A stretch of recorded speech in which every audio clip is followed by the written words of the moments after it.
চিংড়ি মাছ দিয়ে চাল কুমড়া রান্না করব। কুমড়াগুলোকে কেটে নিয়েছি, কেটে ধুয়ে নিলাম। কড়াই গরম হয়ে গেছে, তেল দিয়ে দেবো। বিসমিল্লাহ। পাঁচফোড়ন দিয়ে দেবো।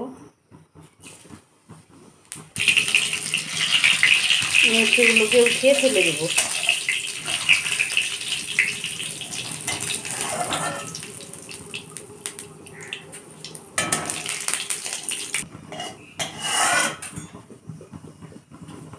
এখানে আমি পেঁয়াজ, রসুন, আদা, কাঁচা লঙ্কা, শুকনো লঙ্কা বেটে রেখেছি শিলপাটার মধ্যে, দিয়ে দেব।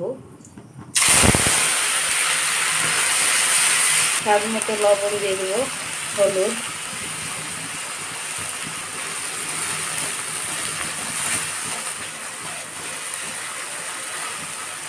এবার চাল কুমড়াটা ঢেকে ঢেলে দেবো।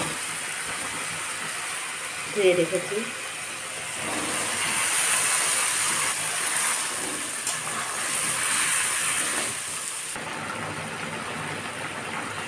চিংড়ি মাছটাকে ঢেলে দেবো, দিয়ে একসঙ্গে ভালো করে কষে নেব।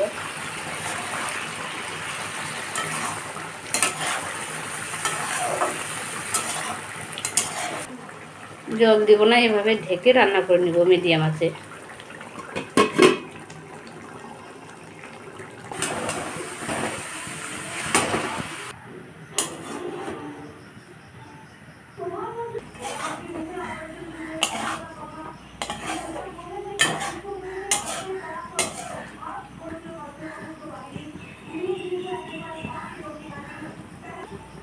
আর একটু ঢেকে রান্না করে নেব 10 মিনিটের মতো।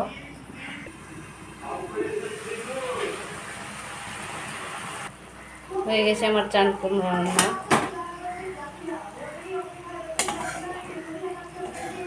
এইভাবে একদিন আমার মতো রান্না করে দেখতে পারেন, ইনশাআল্লাহ ভালো লাগবে।